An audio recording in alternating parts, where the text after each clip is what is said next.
Good evening and a very warm welcome to you from Pakhuis de Zwijger. This is the second edition of Designing Cities for All. Because this year, the extensive two-year activity program Designing Cities for All will commence with the support of the Creative Industries Fund, the Netherlands. Today, the cities of Amsterdam, Rotterdam and The Hague have officially achieved the status of super diverse cities. In these cities in particular, the awareness is growing that radical changes are necessary in order to achieve a fair, safe and healthy living environment for everybody. Key issues here are, of course, affordability, accessibility and equal opportunities.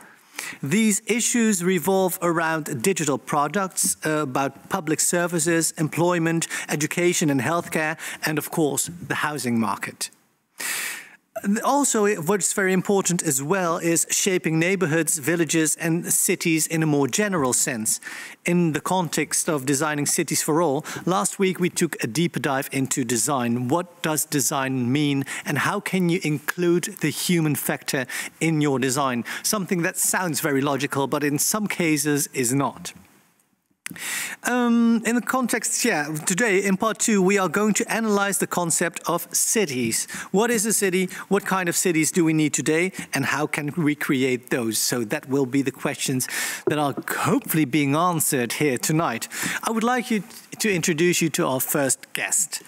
Our first guest is Michelle Profost. She's an architectural historian who specializes in historic preservation. Together with SUS, they initiated the Independent School for the City, a brand new one-year international education program. Michelle is joining us here through Zoom. Michelle, warm welcome to you. Hi, thank you, Ian. Yeah, we've got The Voice, the very popular program here in the Netherlands. I've got Anouk vibes when we see you here on screen. Thank you so much for being here. And very short, what is the Independent School for the City? What's the aim of the one-year educational program? It is to give young professionals a wider orientation and more insight into other disciplines than their own when it comes to thinking, philosophizing, designing for the city. Right. And to who is it aimed? To people who have already concluded their education, who have maybe worked in practice for a number of years, and who feel that there is more to it than they encounter in their practice, and who want to work with artists, sociologists, historians like myself, and feel that this could enrich their practice. Right. Today we're talking about cities, how to develop city. To start off with, very basic, what is your definition of a city? Well, of course, most people have encountered a city sometime at some point in their life. If you look it up, it's technically speaking, a city is a very large human settlement, and it is a complex knot of housing, transportation, services, utilities, etc. But maybe more interesting is, apart from this size, what is urbanity? What is the nature of the city?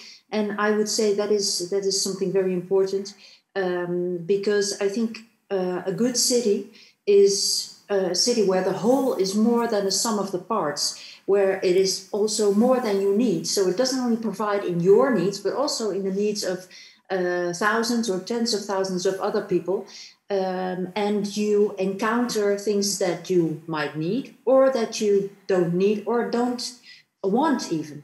So I guess that is the essence of urbanity. That is this rich amalgamate of different factors, and it's not only fair, safe and healthy, but it also consists of some elements or aspects that maybe you find scary or dangerous, etc. But still, that is what urbanity is, and it has everything to offer. I think it's one of the most beautiful inventions, constructs of mankind.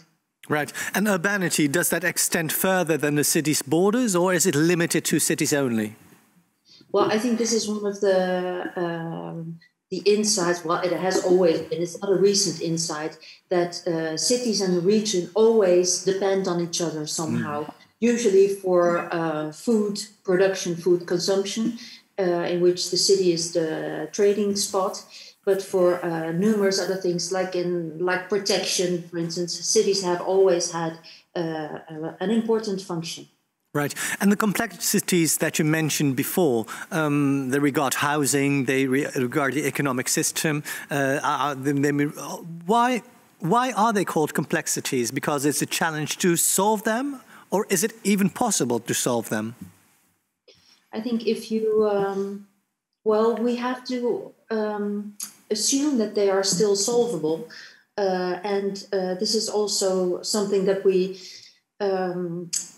well, one of our studios is dedicated at the school to exactly this problem. Like, we live in the Anthropocene. We have spent the last centuries into gradually, even faster in the last decades, destroying and ruining the planet. And now it is, we feel very strongly, it is time for an Anthropocene 2.0, in which we start healing again and undoing the wrongs that we have done. So I do think that even if the problems that the cities have to deal with are wicked, in the sense that they have no clear answer, and it's a number of different problems that all exacerbate each other, there is still numerous ways that we can intervene if we look close enough. Right.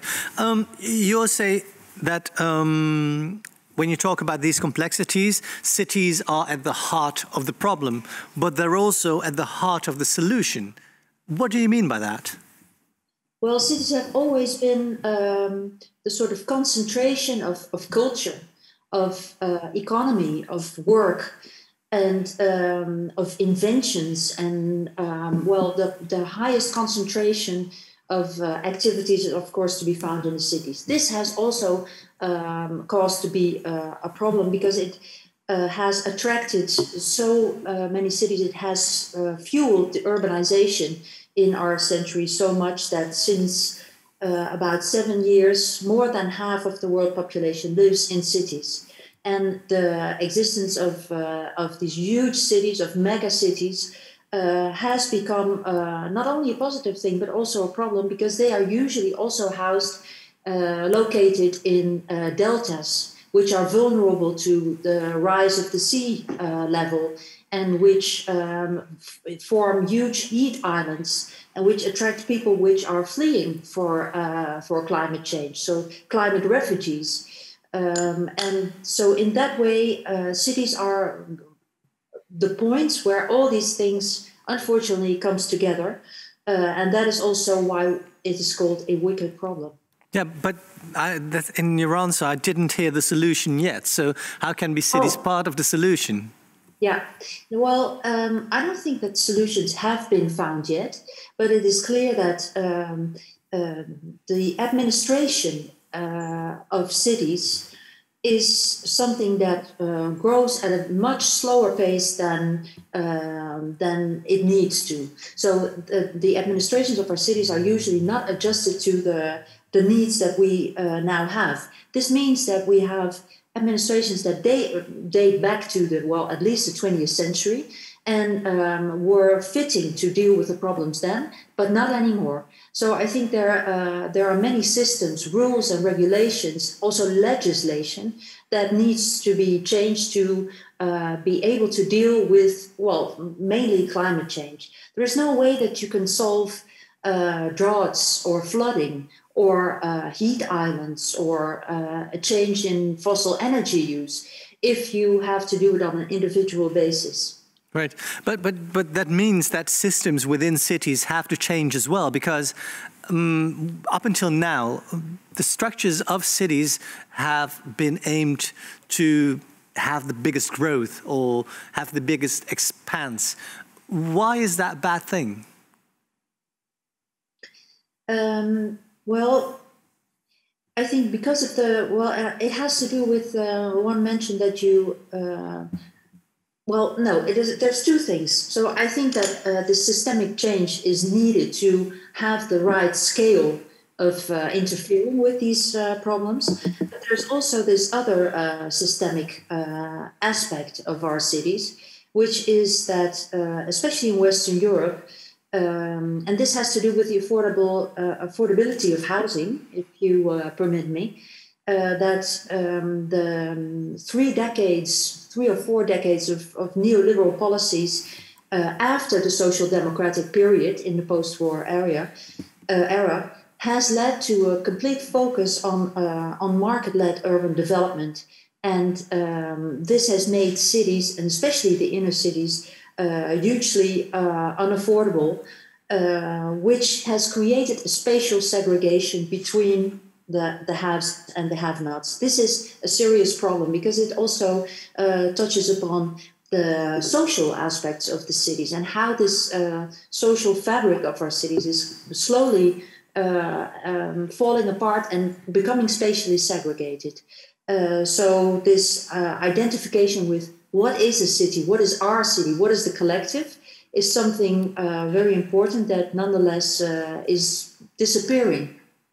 But still, that systemic change means that it focuses on something else. So if economic growth or expanding the city isn't the biggest aim, what should we focus on if we should have a systemic change? Should it be on well-being like they do in New Zealand, for example? Should it be something else?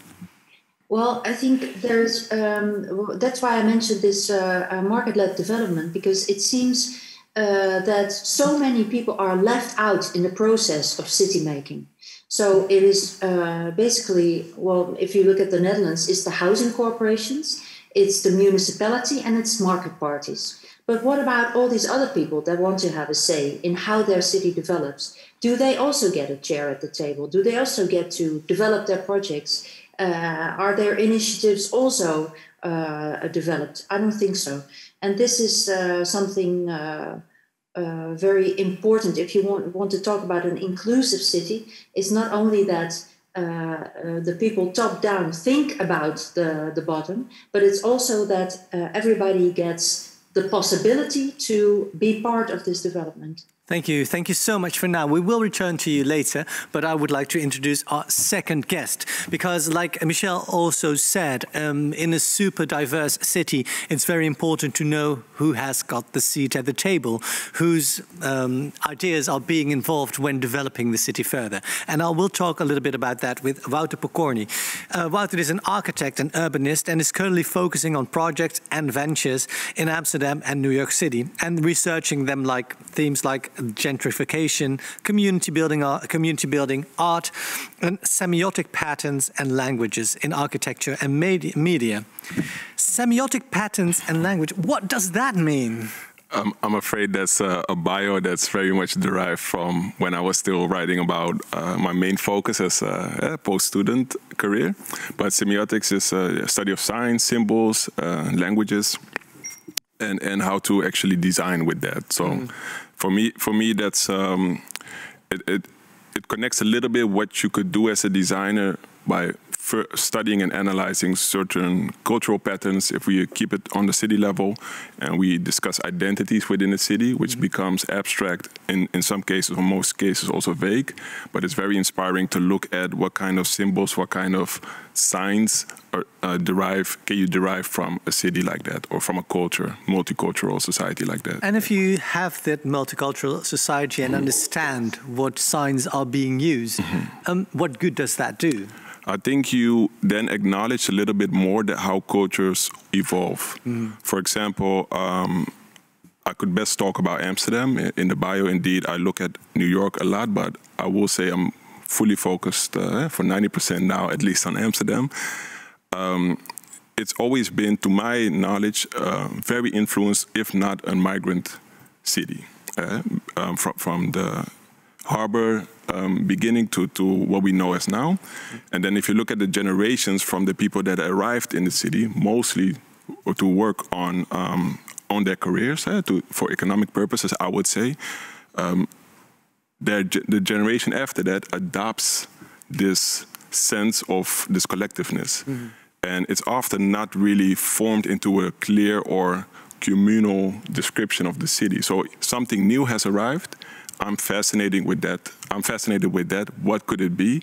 And if you design or you plan accordingly, or you try to understand it, I think you'll reach a lot more than if you depart from the regular or conventional data sets. From a historical perspective, how much time does it take for influences to be considered new? Ooh. Because you could say that new in a historical sense is the migration of Surinamese, Turkish or Moroccan people, but in the meantime, we're already here for 4 generations. Yep. Are we still considered new, or does that change quicker? That's a very layered, and I have to admit, I wouldn't know how to pinpoint that. I think I agree with you. It's so relative. The patterns that you just described would stem from the 70s. They correspond a little bit to other patterns, like in London and those migrant communities. But definitely in the recent decades, you will see a different migration pattern. So I would say, compared to the pattern you described earlier, the new pattern would be considered new, yes. And the new pattern, are they expats, or what is the new pattern in your perception? To keep it frank, just for the sake of argument, I would say that if I look at Amsterdam again, milestones in the evolution of Amsterdam, whether it be the squatter movement or the city really becoming a young city, I would say Amsterdam has become or is focusing on knowledge economy, and is definitely more and more geared towards an expat, globalized community. Right. Yeah. Why is timing important when developing a city? You said timing? Timing, yeah. Timing. I think that's always one of the most important factors in every formula or in everything you want to analyze or understand. So it also looking at the present, and obviously when you design for the future, or when you discuss even what we are dealing with, historical analysis have to give us some sort of a perception or perspective on the future. So the aspect of time is just in general very important to grasp. And in planning, for me, it becomes planning when you understand the different phases heading towards the future. Yeah. So, yeah. And it's also important to decide when does a city invest in you as a person or you as a citizen, and how can you help that development? Can you elaborate on that a little bit more? Well, I will piggyback from what Michel Profost said. We clearly are, there's a conventional understanding or communal. I think as a group, in general, we tend to agree that the last era is neoliberal. So the political philosophy and the economy that we focus on, that has been the zeitgeist, right? That has been the signs of the times. So if we now sort of agree, or we tend to underline what the main problems are, meaning, for example, the housing market and the access to adequate housing, I think we could acknowledge that it has a lot to do with the political philosophy behind it. I don't know if we immediately erase or greatly improve those chances on visa the housing market if we are able to voice another opinion as citizens. Hey, we want another political party. It all takes time, and cultures have adapted to this philosophy. So I think that definitely needs maturing, needs transparent communication and trial and error. Right. Michel, to go back to you again, what is important when creating cities that fit all? Because that's a contradiction, because cities cannot fit all, because people are different and they have different wishes. How can you still aim for that goal? Yeah, I think diversity in the... Are we talking about the housing market here? No, in everything, because in looking into future and looking in the future of our program, we aim for designing cities for all. So that's public services, that is housing, but it's everything. But isn't it impossible to have one size fit all? Absolutely. That's why I would say diversity is a very big thing. You also see that the cities who don't have diversity, that they are incredibly vulnerable to changes. Can you give an example of a city like that? Yes, I've been studying the phenomenon of new towns a lot. Which these cities that have been based in one moment in time and sort of reflect all the ideas of that moment. You could say like Lelystad or Almere were. They have developed since. But in general, these new towns don't have the diversity that you actually need to be a countermodel for the diversity of society and of economy and of, but also affordability is a huge thing. We were talking about super diversity before, and in this majority minority cities and the migration that I'm sure will be with us also for the coming years, we need affordable housing, social housing even. For a lot of people. But I'd like to play devil's advocate, because we've seen cities like London and we've seen cities like New York, and regular citizens like I'm not able to afford an apartment in New York. But still, the city thrives. In London, the same thing. The city thrives. It's an economic hub. It's a cultural hub. So maybe it's an old-fashioned statement to be looking forward to affordable housing. Again, devil's advocate. Yeah, well, I think that could be if you have like a winner's philosophy, then like winner takes all, then that is right. But I think if you're looking for a fair society, then you can see also in London and New York that people are pushed out of the cities.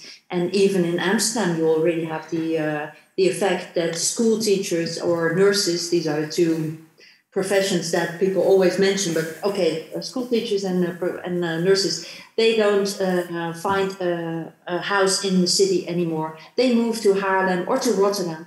So and they live beautifully over there.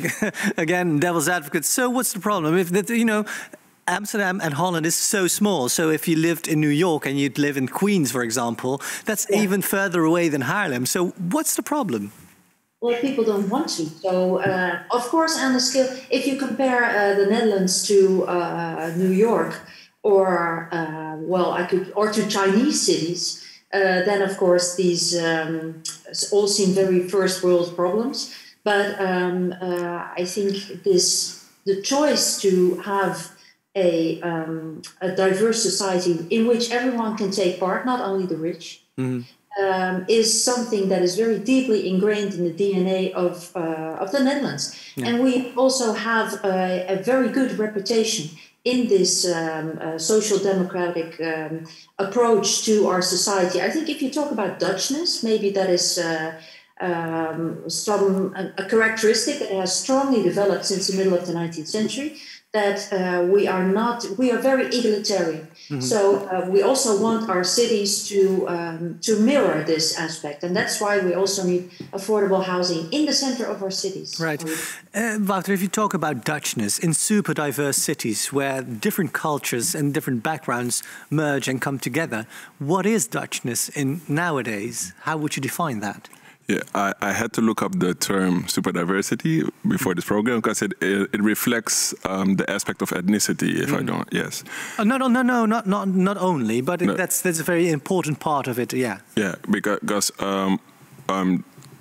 the comments made before, I agree with. I do think that if you look at it from a socioeconomical point of view, you could state that the cities have become less diverse, even though we will see a lot of different people, so to say, and definitely also grow.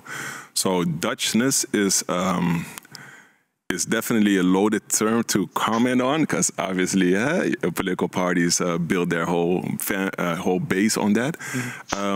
I would refer to abstract notions such as the positive sense of it is, I would say, is like inventiveness, and I do feel that even for, let's say, the ethnic and the migrant communities that have been here for generations, and even the first generations coming here, I do feel that you should consider that part of Dutchness as well. I mean, I really believe that identities are also connected to place. So you have place-bound identities, and you definitely take your different cultures, and it all accumulates to something. And I think Dutchness is embedded in a lot of people with that reside in the Netherlands or have the Dutch nationality.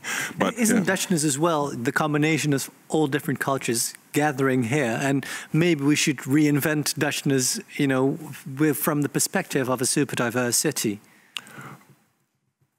Reinvent Dutchness, I think that's something I would actually refrain from framing it. I think it's something that originates from being close together, being close proximity. It has a dominant culture. It influences the local. So it's a place-bound identity. But again, that dominant culture, that's interesting that you mentioned that, because Professor Maurice Krul from the VU has researched that in cities that are super diverse, where there is not a majority anymore in numbers, so there are all minorities gathering in a city. If you look at ethnical background, there is no dominant culture anymore. The dominant culture should be equally shared. And do you disagree with that? Do you think still the traditional Dutch culture is what still needs to be dominant, or should that shift? No, I definitely wouldn't say like anything should be dominant, but I do disagree with that. I can go throughout the city in Amsterdam, and I could encounter different dominant cultures. So I would say that there's also always like a majority or a norm. Okay, but you've talked about multiple dominant cultures. Yes. So there's more dominant cultures. There are more cultures in one city, and depending on where you are, one culture is more dominant than the other. I would make a quick example. For example, with New York, I mean, we're comparing cities that have a lot of, we negate a lot of context, but I find it fascinating that my girlfriend in New York is from the Bronx, and her mother can reside for decades in a city, speaking Spanish, entrepreneuring, being involved in social, like there's a different critical mass, which has a different dominant culture. If I'm there with my profile, people tend to believe I should be speaking Spanish. Right. And if I'm at a university, for example, in the Netherlands, I should be speaking English, right? I should be able to speak English. But in the bachelor program, in Delft, it was still Dutch. So the expats or the people from abroad had a difficult time in the bachelor. So I think there's always like a norm that is very fluid. And if you try to grasp it, you might be in for a problematic situation. Yeah, a surprise, yeah. But you got to be aware of it. That's what I would say. Thank you so much. I would like to introduce our next guest, because Simon Kasperson is the co-founder and communications director of Space 10. That's IKEA's global research and design lab on a mission to create a better everyday life for people and the planet. He's joining us from through Zoom. Simon, are you there? I'm here. A very warm welcome. A very warm welcome to you. Your sound is a little bit shifty, so I hope we can solve that in a bit. But you prepared a presentation for us, so I'm very much looking forward to that. Sure, and after hearing your tough questions, I think I'm gonna go way over time in that presentation to ensure we have no time to address any further questions. But no, it's a pleasure to be here, and yeah, it's really great to be with you. And also thank you for putting me in the program before in the OHA. I'm really happy I don't have to go after him. He's such an inspiring voice, and I've actually also been very influential on the project that I'm presenting today with this sort of systemic approach to thinking about cities, which has been very inspiring for me. But enough talking, I will share my screen. So let me know if you both see and hear me, and we can get the show going.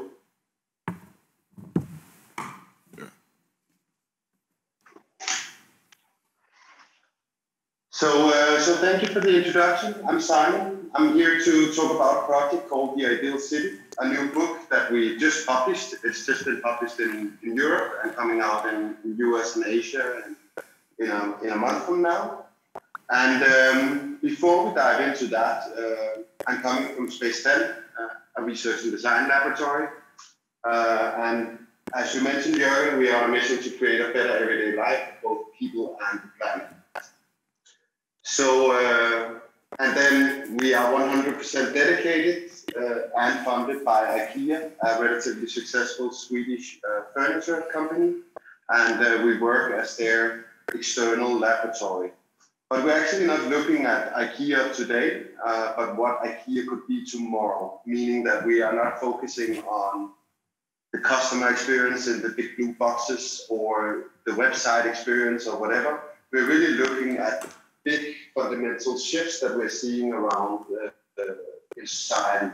So from the societal shifts to environmental shifts, as well as the technological shifts, and try to find some patterns in that chaos.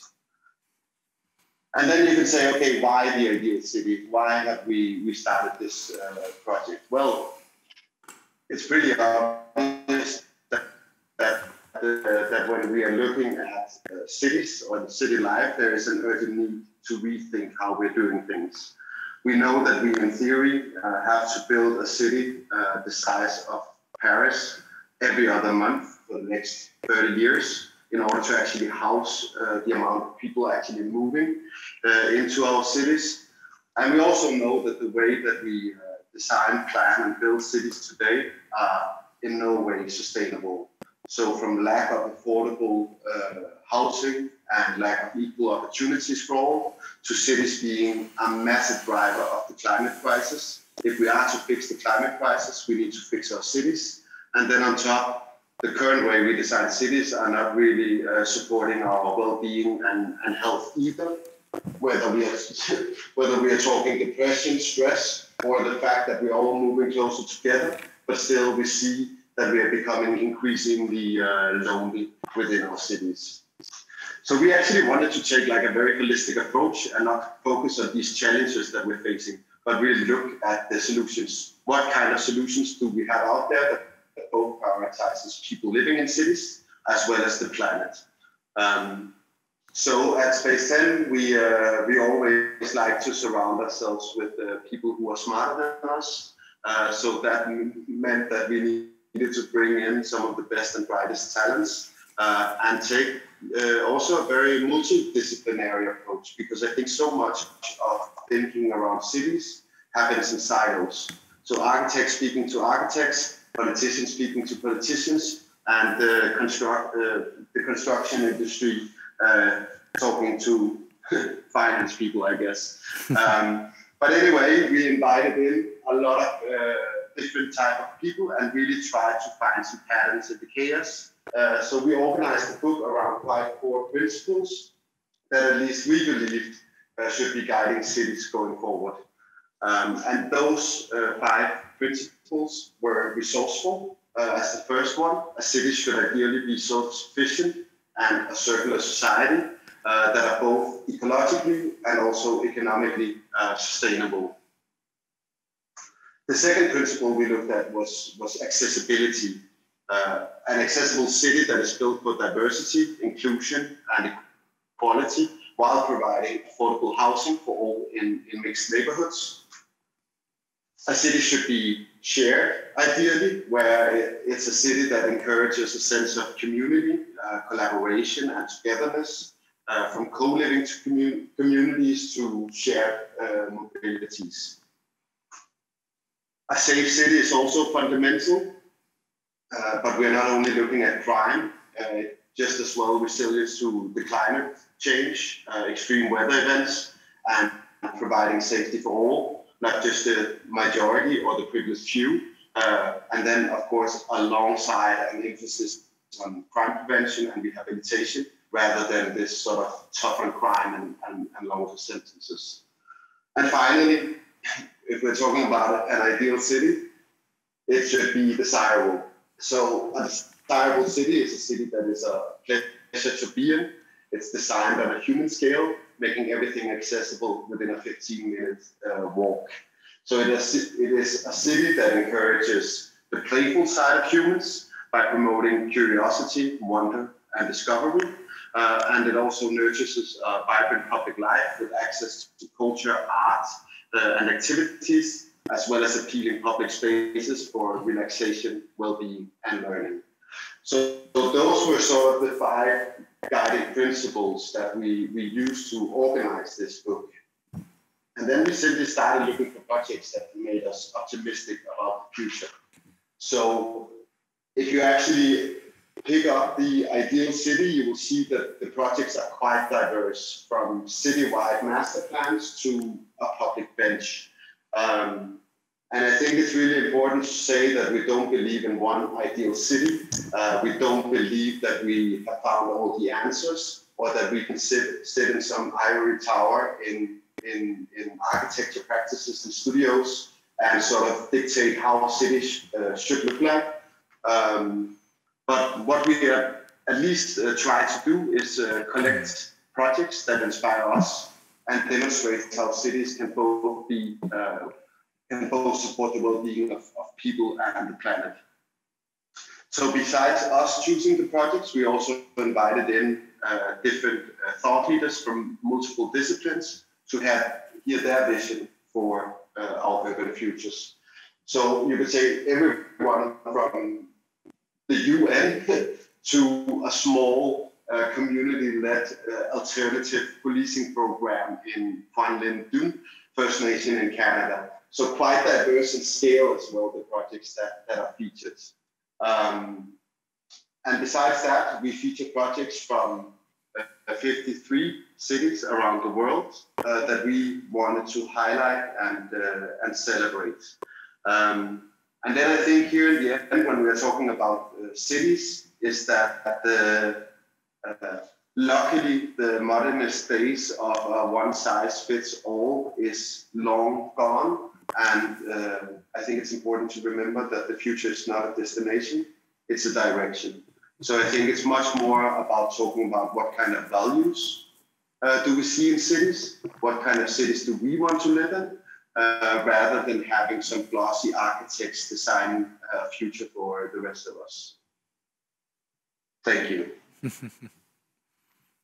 That's a brilliant quote. Future is a direction, not a destination. There's a question I have for you, because there's a prediction that in 2030, Amsterdam will have 1 million citizens. And what you mentioned in your presentation is accessibility. Everything should be reached within 15 minutes. That means that the old city center in a city with the size of 1 million inhabitants will not have one city center anymore. What's the solution? To have quicker public transport, or to create multiple centers that people can use, which is the plan of the local government as well. Simon, what's your idea about that? No, but I think this is no original idea coming from me. I think we're seeing it in cities right now adopting this. So if we talk about the 15-minute city in Paris, that I know that the mayor there was re-elected on, and you have sort of some of the same ideas around the whole donut economic model, basically where we start to design cities in a way where we maybe think more about that. Everything should be within reach, within a 15-minute walk, whether that is education, jobs, healthcare, groceries, what you need on a daily basis. So instead of designing cities where everything needs to be in the city center, that is where the promise of the city lies, and those who can't afford that are just squeezed out and having no access to actually living their potential. I would much rather start to see these villages where we infuse life into local neighborhoods, and instead of everyone has to commute for an hour every day to go to work, what if we actually have what we needed on a daily basis right where we live? Great. Thank you so much for now. And we will return to you later in the program. But I would like to introduce our next guest. And you mentioned him already, Simon. Indu Johar is the co-founder and executive director of Dark Matters Lab. And that's a multidisciplinary design team working with partners, clients, and collaborators across the world to develop new working methods for system change. Indu, you're joining us through Zoom as well. Are you there? I am. Hi. Very warm welcome to you. We talk about cities. We talk about cities of the future, and we have heard a couple of things already. The cities of the future are super diverse. Like Simon said, it should be decentralized, so not one dominant city center, but multiple centers that everybody can enjoy. What Wouter also mentioned is that there is not one dominant culture that applies to the whole city, but local dominant cultures that are there. And within development, like Michelle said, it's very important to have a seat at the table for different voices to be heard, and not deciding top down what the city should look like. Is there anything you can add to that, Indy? Yeah. So, well, okay. So just to make the conversation interesting, I suppose, I wonder whether we're really factoring in the scale of change we're in the middle of right now. We're all sitting in our houses retrospectively, or very small scale offices. And one of the things I think is that the city as we know it, I think, is under deep challenge. And I think we have to start to acknowledge that perhaps the city as we've seen it in the last 40 years of kind of theoretical eulogization of the city as this kind of consumer cappuccino culture at the center of it, lots of museums at the center of it, is dead and buried, and rightly so. Because actually, maybe we're starting to shift how we create value and how value is structured in a really different way. Is the geography of living fundamentally changing? And most people turn around and go, oh no, cities are forever. The reality is London, as we've known it as a central business district and outer London, is a very particular form of London. As Simon was rightly saying, London was known as a city of villages. It was a network of villages, not an inner and outer London story. So the thesis of the city and how we organize it, I think, is changing. I think, if you look at it, my gut feeling is that we need to start the other part of the problem, and I'm going to name it here, is that there is increasingly an urban-rural divide at a political level that has become deeply problematic. In the UK and in Stockholm and other parts of the world, I think it's increasingly clear that actually there is a deep political divide. And the divide is such that actually people are now increasingly anti-London in the UK and anti-Stockholm in Sweden. And that's because I think there's fundamentally a disconnect. I think the urban-rural discourse has become so deeply problematic and structured in a problematic way that cities have become de-linked both in terms of their bioregions in systemic formats. So if you look at any of the circular economy thesis, I think that's coming in terms of actually its bioregional interdependence. I think we're about to see the fundamental transformation of the city as we've eulogized it in the industrial world. And how will the cities look like? Because if they are dead and buried, and if we talk about designing cities for all, what should we design if they're dead and buried? Should we, de-suburbanize again? Well, I think the question is that, and this is where it starts to get really interesting. And I think so for example, the likelihood is between about 30 to 40% of the working population will be able to work from home for at least 3 to 4 days a week. That's the likelihood that we're likely to see. That 30 to 40% of your population is actually some of your highest earners. And we know that offices aren't just offices. Offices create jobs for restaurants, but whole cascades effects. When you start to disperse this economy out, which I think is already happening, so look at New York, look at London, look at San Francisco, we're already seeing the dispersal of that economy. I don't think we have a language to communicate it. Too many architects are good at drawing drawings, not seeing the fabric of life. City is not a drawing of buildings. A city is a metabolic flow of systems and value. And I think when we start to look at it through that lens, we'll end up with a different thesis of what the conversation is. So somebody living 60 miles outside the city is part of an energy flow, a food flow system, logistics system, an information system, a whole bunch of other systems which are part of a stack. I think Benjamin Bretton's work on kind of the stack as a new form of understanding geography of living is probably more apt to describing how we're going to live than the city and urban rural landscape discussion, which is a very visual orientation of the city. But I do wonder about that as well, because if you have that divide, if you predict that people are able to work 3-4 days from home and not in the office anymore, isn't there a big divide in who we're talking about? Because not all people can work from home, and not everybody is, in certain economic classes, I hate the word classes, but in certain economic classes, you cannot work from your home office. You have to go there. And how will that combine with each other? I think, so there's many, many things here. So the face-to-face economy will most likely become hyper-premium. Actually, the face-to-face economy isn't going to become residual. It's going to be hyper-premium. If we were to physically meet, we wouldn't meet for an hour, all of us. We'd meet for 4 days in a deep discussion. So the face-to-face economy, it doesn't become sub-premium, it becomes super-premium. I think what you have is other forms of kind of decentralization. Yes, there's going to be some aspect of physical work, but I think that's also going to be transformed over the next 15 to 20 years in terms of digitalization and automation. So I think I suppose what I'm trying to say is I'm trying to intentionally destabilize the picture of the city that we have in our heads and the way we live. And I think there's some challenges here. I'm not saying this is a fantastic future. I think this will also bring its own challenges of segregation, new forms of digital segregation. So I think it will bring new responsibilities for creating new types of institutions, like universities where all the kids used to go to university and stay and mingle, and you get actually huge amounts of class sort of integration happening. So we're going to have to rethink how society reintegrates as a result of the dominant organization pattern of production changing and how we're living changing. Right. So I don't think this is a nirvana. I think this is a new reality to which we have to then construct again.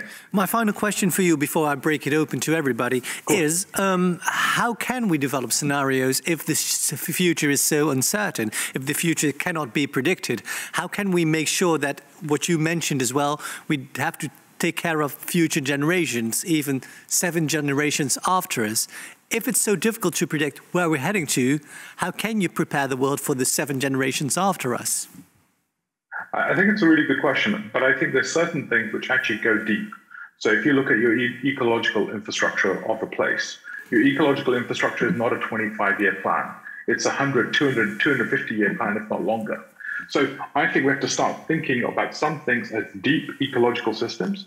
And the reality is, the microbiome quality of our cities is massively impacted by the ecological systems that we build. So these things are deep human development systems, and we have to start to look at it through that sense. I think we're going to be starting to look at what those foundational, energy, water system, food systems, the foundational economy of our societies is being re-engineered right now. And I think we often talk at the front end of the story. I think the deep end is being re-engineered. And I think that's going to be an incremental process. So any architect that can draw a simple diagram of the future, I think is wrong. I think this is the city is not a single man's play or a woman's play. Corbusier did not get it right. It's an iteration. And I think the question is, how do you iterate?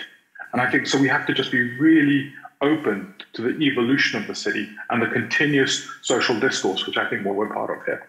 Right. I would like to open a quick fire round as well, but I would like to say that it's also possible to post questions. If you've got questions, it's also possible to post them through Zoom. If you go to the program page on thezwijger.nl, you can log in through Zoom, and there with the Q&A function, you can post questions to people in the panel. But a quick fire round to start off with. Michel, if you hear what Indy describes as our future, how would you react to that very quickly? Well, I would say that, of course, we can't predict the future, but I think there's an important role for designers who think about the city in visualizing and thinking through what this future could be like, because the future is not something that just unfolds. It's also something that has to do with choices and political choices. And right now, it's sometimes really difficult to imagine what to focus on and what the future will lead to. So, and especially, I would say, like there needs to be some focus in this whole knot of problems that we're dealing with. And many people feel, and I tend to agree, that this is the climate change. So how do we deal with that? What effect does it have on cities? How can we tweak or completely change our cities to deal with these issues? And then what do we get? What kind of life would we have? And this is something, most of us are not futurologists, but I do think that designers should help us out in coming up with these future images.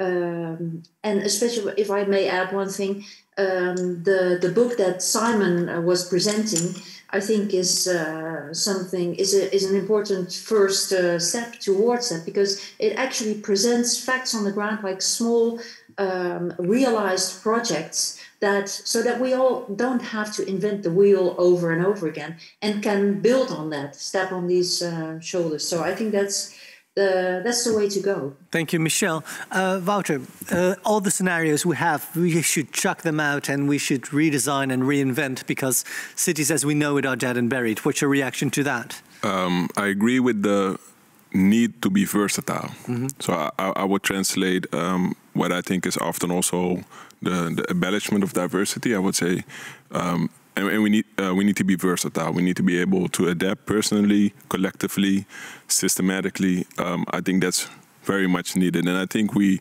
also need to really look at the discipline. So the fragmented way that we might be taught mm-hmm. previously to work. I think really the future is interdisciplinary. Yeah, and who are you talking about? Who specifically should work interdisciplinary? The professionals that are concerned are working on what we're talking about: policy making, city making, and architects, policy making, planners. Planners, and also if you want to group them all together, citizens that want to partake in like the future of city building, opinionated. Visionaries, we really need to start acknowledging how much of interdisciplinary knowledge and approaches we need to be able to understand a little bit more of the complexity that we're dealing with. Thank you. Simon, do you recognize anything in Indy's story? Because you also mentioned that one size doesn't fit all anymore. Well, no size fits all anymore because we don't know what we're heading to. Do you agree with that, Simon? I would never disagree with Indy, especially not when he's in the room. No, but that's also, I completely agree that city is a constant development. So I think what is important is what kind of values do we put into it, and what kind of questions are we asking ourselves. So I think it's much more about asking the really simple questions of life, which is, what do we want out of life? What is a good life, and how do we get there together? I think so much of the debate or the conversation is happening on all other parameters than some very essential human aspects of how do we ensure that we provide as good of a life as possible for as many as possible. And here I think India has, I really love this systematic thinking, because so often when some of the challenges that we're facing, like when we talk about climate crisis, we shouldn't talk about saving the climate or the planet. We should talk about how do we actually create some good lives, because a lot of the transition we need to make will basically lead to a lot greener cities, to much more healthy streetscapes. Because right now it's not the planet that needs saving; it's really us. So if we're actually looking at the stimulus packages that all the governments are rolling out right now, how can we make sure that that money goes into something that is both good for people and the planet? And I think those are the conversations that we need to have. And just to add, I just saw, for instance, the US spent $22 billion on the consequences of climate change in terms of extreme weather events, while they could save $4 for every dollar spent on preventing it. So sometimes it's also this also makes financial sense. I think that is the conversation we need to have, is how do we make sure we get a good life while something actually also makes financial sense. I don't know if that answered your question, but I agree with Indy. Well, in that sense, it makes it some that focuses on what Michelle said as well. If you focus on something else than economic growth, you can create better lives and you can create better cities as well. So in that sense, you're correct. I would like to introduce our final guest of tonight, and that's Gabriela Gomez Montt. She's the founder and former director of the award-winning Laboratorio para Ciudad. And in her work, she finds ways to create very sophisticated and multi-layered scaffolding of participation where political imagination has its place, but also give space for citizens to imagine their cities of the future. Gabriela, a warm welcome to you. And we've asked you to almost reflect on what has been said right now. So please take it away from this myriad of ideas and thoughts. What is your conclusion of what has been said tonight? Well, hello, everybody. Really nice to see friendly faces on the other side of the screen. Hello from Spain. Well, first of all, one of the things that I'm intrigued by in terms of diversity and this hyper-diversity that you were mentioning at the beginning is a thing that I learned while working in Mexico City, which is the tyranny of the averages and the tyranny of the numbers. So first of all, I think that it's interesting to underline that diversity is not necessarily about a number, but a quality. So Walter, and you were speaking about dominant cultures. And I can tell you, for example, that Los Angeles has 6 million Mexicans living in its boundaries. So it is a city with most Mexicans after Mexico City, like even before our other second-tier cities. But then again, what does actually dominant culture mean when you have hegemonic, patriarchal, dominated conversations when, but everything from the way that we're imagining cities to the way that the power structures work, it doesn't necessarily imply a number. So that is one of the first things that I take away from this conversation. So I find it very interesting when we are talking about that hyper-diversity, how do we actually take it to this other more qualitative scale of how people experience the city, the right to the city, who is the city being built for, who is it for, and not necessarily only the numbers and the ethnicities that are present. That again, I think a lot of it gets lost in terms of the averages. Second bit, I was very intrigued in the conversation, both with Indy as well as with Michelle, about this need to travel the scales of a city, if you will. Michelle talked about the Anthropocene, and Indy was speaking about this rural and urban divide.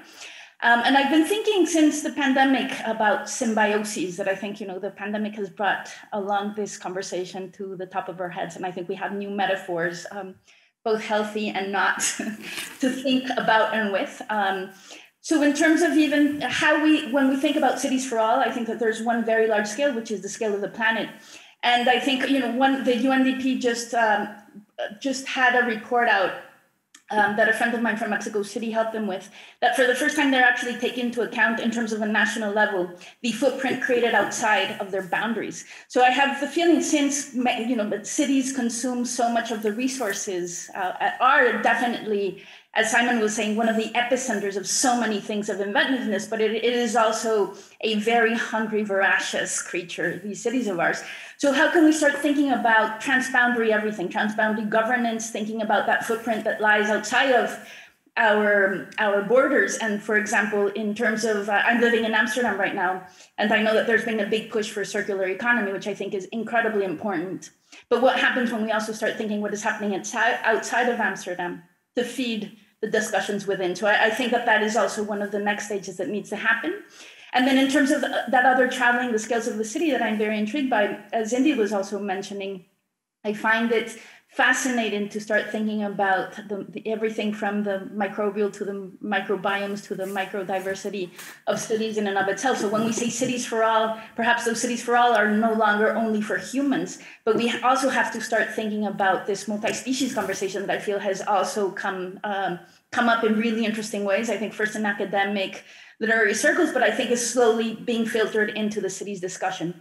And last but not least, Simon was also mentioning the 15-minute city. I actually just came out of, I'm actually still in the midst of leading a masterclass that we had amazing guests such as Carlos Moreno, who's leading the 15-minute city in Paris, Philippe Chambaretta of the Champs-Élysées project that you probably heard of, Dan Hill of the 1 Minute City. And one of the things that I think most provoked my imagination and my brain was that when you think about 15-minute cities in the terms that they're thinking of it, these are not fixed axes. Like this is not the fixed axis of how do you have that 15-minute city. around a city center, for example, but we all create our own moving axis. So then this nested system of systems that we need to look at a city through becomes something that is hyper dynamic, that is both subjective as well as collective. And I think that that is also a very interesting other scale to contend with, which is the personal city, the right to the city as a sense of agency and personalization, but also a common vision and something that I've always admired in Indy's work, for example, in terms of the civic capital that gets created amongst us and between us. Great. Thank you so much. Thank you so much. Time is running out. So I would like to give everybody the opportunity for a final statement, because next week we will talk about for all, designing cities for all. So it is about inclusivity. It is about having seats at the table. And I would like to make the final round for everything. What's the most important question that I should take with me into our further discussion next week if you talk about designing cities for all? Michelle, could I start with you? What's the most important thing we should take into account when discussing that? Yeah, sure. Start with me with the most difficult question. Why not? I think maybe this question, which is also an impossible question, what is the good life and how do we want to live, is a sort of underlying question that you should bring along. I think the last year has put a lot of issues to the fore with all the Corona world, and I've heard a lot of discussions about what is it that we don't need anymore after Corona, and so this sort of echoes the whole discussion about scale and about what is important, how much do you need, do we cling on to our society, our culture of growth and more and more and more, or is there also something possible which is smaller, which is less and still very attractive to live in? That's kind of a future that I'm longing to see. Great, thank you so much for now. Thank you. Wouter. Same question? Same question for you. It's all open-ending. I think you cannot grasp all, and I think if you plan to design or you design, and you design for the unknown, how do you design something that is open-ending? Mm-hmm. So there's no final product, there's no final city. Like Simon said, it's a direction instead of a destination. So you can keep it open-ended and keep room for development. So if that's the case, then how do you add quality in that whole process? What kind of responsibility and accountability do you take, right, and to enable this open end? Great, thank you so much. You're welcome. Simon, can I ask you the same question? What should we take along in the discussion next week if you talk about for all? I think, was it Gabriella who had a really good point around cities are so much more than human. So I would ask the question on how can we finally move beyond the human-centered design thinking of putting the individual in the center of everything and start designing for people and planet as a system, as a community of a lot of living beings. Create livable cities accessible for all species, not only humans. Thank you so much, Simon. I didn't mention it yet, but if you're interested in the book, please go to the website dezwijger.nl/magazine. There you can find the links where Simon's book can be purchased. So far, my plug. Gabriella, Gabriella, can I ask you the same question? What should we take into account next week? Well, I think that there's a really interesting way forward in terms of thinking of diversity, not only for the sake of inclusion, but actually for the sake of creativity. I remember once having an interesting conversation with evolutionary biologists who gave me a really good insight into why it's such a tragedy for the loss of any species. So it's not only that we no longer have a white rhinoceros, but the gene pool is actually becoming less inventive, if you will, every time a species disappears. So I have the feeling that one of the other lessons that the pandemic has brought us is that we're all bound together. We've been pushing the externalities out of our borders for a long time, like pretending that whatever happens close to our bodies is the beginning and the end of the world. But I think both the pandemic as well as climate change is showing us that there is no outside. in many ways. Like we are all bound together.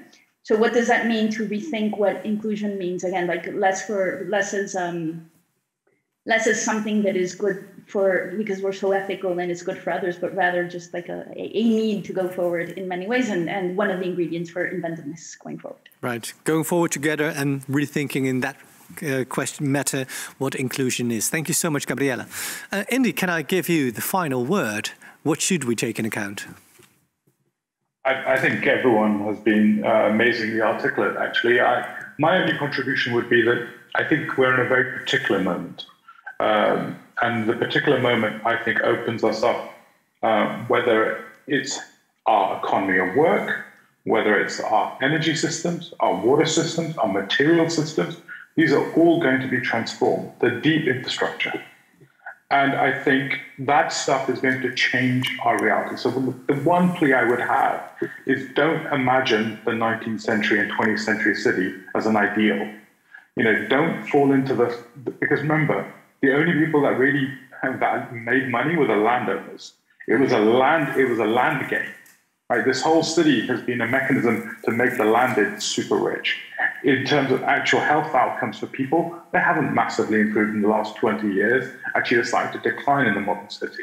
So I think it's really, really important we're critical of the city now, not just critically adopting it in a kind of semiotic of the euphoria of what urbanism was.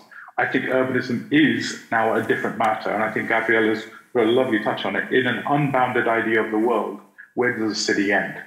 And that, I think, invites us up into a really different type of question. So in my house, I work, I consume, logistics are delivered. What does that mean to the thesis of the house? What does that mean to the thesis of how I live? And what does equality and justice look like? What does sociability look like? I think something significant is coming. And I'd end on this point that in the 1970s, Notting Hill in London, one of the prime real estate was a dump. So the idea of value is not always consistent in history. Value changes, and I think value is changing right now. And I think it's a really important moment for us to embrace and explore what that could mean, because I think it will be different. Right. Thank you so much, Indy, and thanks to all our guests. Thank you for your contributions. And I think it's very, very interesting what has been mentioned, that it has been a lot, and time was running out. We will be back next week, on the 1st of March, with breaking it down for all. What does for all mean? And what I take away from this conversation is that we do have to rethink cities as well. And we have to take, in all the scenarios that we discussed, the human factor in account as well. Because I was triggered by what Indy said. Our homes now is a place where we work, where we sleep, where we live, where we purchase things. And what will the reaction of the people be? Because is there something that's going to be embraced for future as well? Or will there be a counter reaction because we're forced to live in our homes and to do everything in our homes now as well, that when we're able to go outside of our homes and meet people again, will that have an effect on how we experience the city? And is there a need to be outside our homes because we've experienced how it feels to be closed up? That's a question that I will take along in the discussion next week. Thanks for watching. Thanks again to all our guests, and hope to see you next Monday. And I can tell you, we'll be talking about For All with writer Tyranny Adegbe. And we will talk with Simon Dogger and Shay Raviv and curator Hisham Khalid. And the Designing Cities for All fellow Liongo Juliana. We've seen him before. Thanks again to all our guests, and hope to see you next week. Bye-bye.